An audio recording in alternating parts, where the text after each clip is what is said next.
All right, guys, back with another video here today.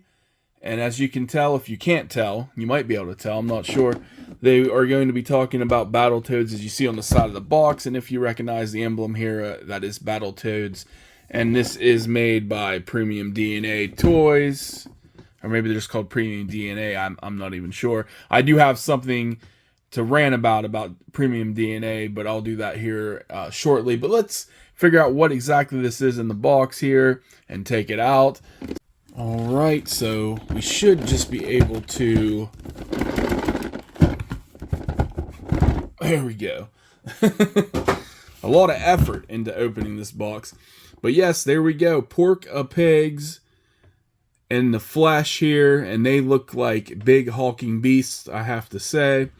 Now, now these guys are actually supposed to be limited to 300. There's only supposed to be 300 made, from my understanding. I don't know if that's true. It seemed like it took a while for these to sell out. I don't know if they might still be available on the Premium DNA website. I honestly did not check. I ordered these probably 2-3 weeks ago, maybe a month. I'm not sure. But yeah, they were released as a 300 limited edition piece. And yeah, so they're just variants of the Porka Pig that was already released. But yeah, it's cool to have duplicates. I am still waiting for my other originals to ship to me, but I got the limited edition one first, so that works for me. I'm definitely pretty good into Battletoads at this point. I want to continue to collect the Premium DNA series here because I'm a Battletoads fan. But honestly, here's my gripe. I'm about to start ranting. But yeah. All right, guys. So my gripe with Premium DNA Toys. I hate to be that guy, but since I'm doing a review of one of their figures, I gotta speak my mind, and it's simply just their customer service sucks. That's what it comes down to. I'm complaining about the customer service because it's basically non-existent. All right. Now, I don't know if you guys remember their original release date for the Battletoads figures, you know, the ones I got, which was Zitz and Rash, and then the other ones. They're supposed to be released back in June, July of 2023. That's what they announced. And I understand things happen and, you know, production slows or whatever. I'm not complaining about that. I'm not complaining about a later release or anything. It's simply I contacted them back at that time and I said, hey, I haven't received any tracking. Are you guys shipping these? Because it said now shipping, but nothing was shipping. And this was back in June, July, because they weren't shipping yet, but that's when they were estimating, I guess, for this stuff to go out. Okay, so I contacted them back in like July, June, somewhere around there, and they literally didn't respond to me for almost 4 months, 3-4 months. And all I said was, hey, I noticed these were supposed to be shipped. Do you have an idea when these are going to ship? Can you let me know what's going on? Are they going to ship in June, July? Blah, blah, blah. Didn't respond to me. So a couple months later, when I remembered again, oh yeah, there's Battletoad figures supposed to be coming out. I messaged them again. I said, hey, I asked you guys this. No response. Okay, then the day before they shipped the item, which I believe was in October, right?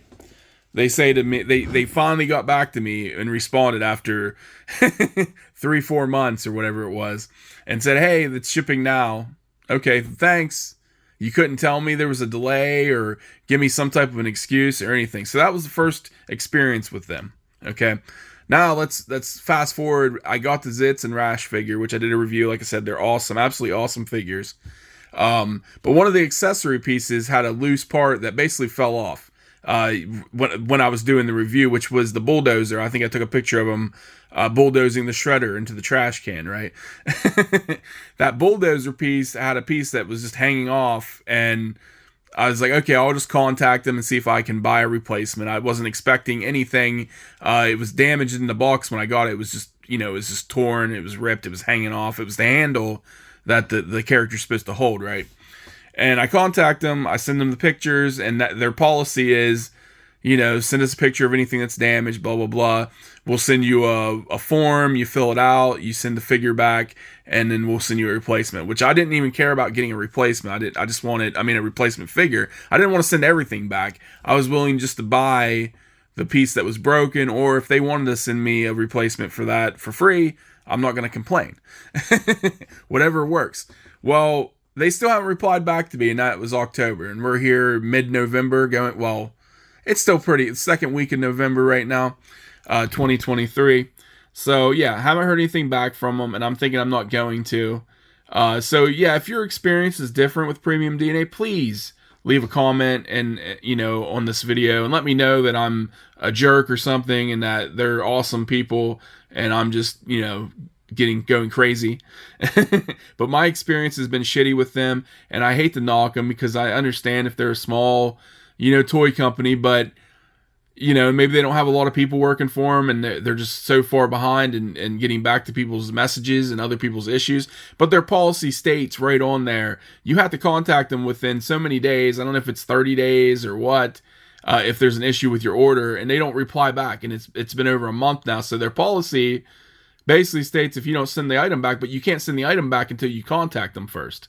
So is there method? We're not going to respond if you have an issue with your order until it's past the 30-day notice, and then we're just going to say, oh, it's sorry, but you can't get a return label. It's straight on their policy, right? If you read their policy, you cannot return a defective item unless you contact them first. If you send back the item to wherever location they're in before contact them, they're not gonna send you a replacement or anything. You're just out of your figure and you're screwed.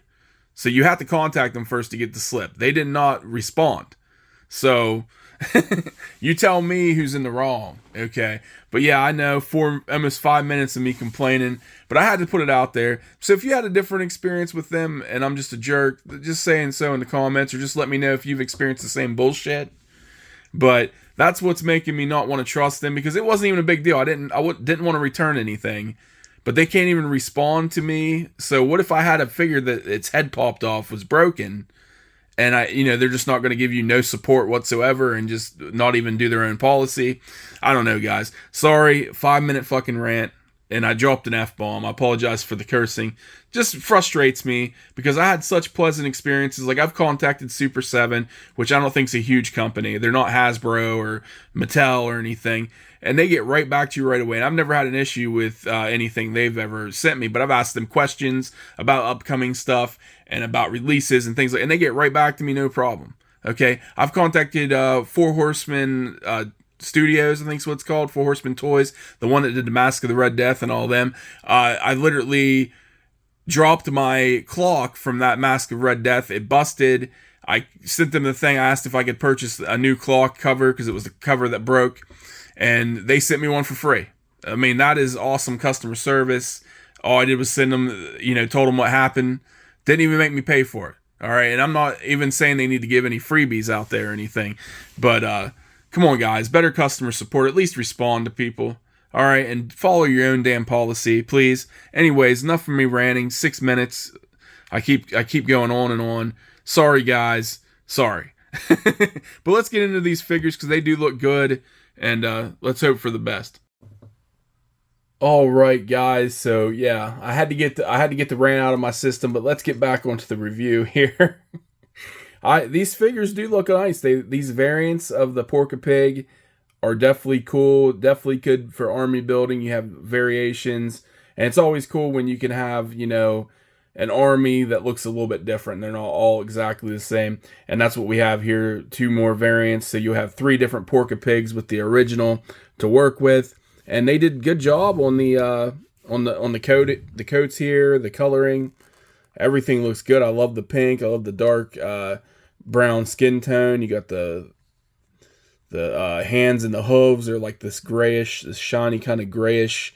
And they did put a different coloring in there. They mixed up, shadowed it a little bit, so you get that little variation. They did good with the creases in the knee here and down here on the ankle. You got some muscle tone going on in the arm. He's very bulbous, very round. So they are very thick figures. They are quite heavy as well. But yeah, they look really cool. Look at them teeth. Did a really good job with the teeth, the mouth. Got the red there. You got those red beady eyes. Really cool. Really cool figure. Now, they are, like I said, they are heavy. You kind of got to lean them over a little bit when you stand them, but you can do it. So let's just take a closer look at this guy. They got the little like crevice stuff going on here in the outfit. The creases, I should say, not crevices. And then you got the crevice here, the big gut sticking out, and you got the chest. They did really well with all this. Again, really well with the mouth, the eyes. You got the spike looking things on the outfit here. Yeah, really well done figures. Like, I have nothing to complain. They look really nice aesthetically. You know, look really cool, look awesome. Nothing to complain about. Oops, dropped them down. But yeah, cool figures, guys. We'll mess with the articulation a little bit here and see what we got going on here. They are quite bulbous, and they do have like a crunch thing going on here, but I don't. You can move, but like this outfit right here is very restraining. But they definitely have like a little like crunch area here. You can tell, but you can't really do anything. So it's this outfit kind of prevents that. He's just very bulbous. But as far as the arm goes, you can take it out that much. So if you wanted to, you know, do something like that, you can. Now as far as the hand, you can bend it back that far forward. So you got all this. You got good articulation in the on the arms. So there's nothing bad about the arms. You can definitely get some posing going on with that. The crunch, like I said, the outfit. This right here, that's just getting in the way. Maybe you can maneuver around that somehow, but it is kind of, like I said, restraining. As far as the head goes, you can't look up much more than just that. That's about as good as you're going, because you got all this back here. But he can look down pretty good. And of course, side to side really well. No problems with that. Looks good. Now, as far as the leg, I don't think we're going to get... It's very... You know, they got very stumpy looking legs, so you're not going to get much articulation out of this. Plus, this outfit, again, is going to be restraining. But you can get his leg up about that much. Forward about that much. You know, there is like the bend at the knee and everything. And I believe... Is there no... No, you can't do anything with the foot here. But... yeah, I mean, there's not a whole lot of great articulation, like compared with the actual Zitz and Rash figure. They're very well articulated and very maneuverable. These guys are a little bit restraining with the outfit. The arms have good articulation. The head's not bad. You know, these stumpy feet are about as good as you're going to get with that. They're not bad. They look really good. You're going to be able to get good enough poses out of them to, you know, put them up there with your other figures, and they'll look good. So I don't have anything complaining really to say about it. They both seem like really cool variants. So yeah, that's about it, guys. I think my rant was longer than the rest of the video, but we'll just say that Premium DNA did real well with these figures. They do look great. I do have the other ones coming, and I'll do a review, I guess, of them when they get here. As far as I was looking real forward to, forward to their Mars Attacks comic book line that they're going to have come out. Action figure based off the comic books. But I'm just not sure. Because of my rant, if I want to go into another line. I'll stick with the Battletoads for now. I'll see how things go. Maybe I'll try the Mars Attacks, but one time I get a figure that's actually broken or something where I contact them, that's it for me, because I don't trust that. So, for now, everything's good. It seems like they make good quality items. No complaints there. But that's about it for the video, guys. And thank you for watching. Please check out my other videos. I do not rant much. So, again, overlook that. But I just trying to get to a point so you guys could understand that their customer service is not good, to me at least. And if you have the same issues, just beware. But they do make good quality items so far, from what I can see. And all I have experience with are these two and the two Battletoads so far. So anyways, guys, that's it for the video. Please like and subscribe, and I will talk to you soon.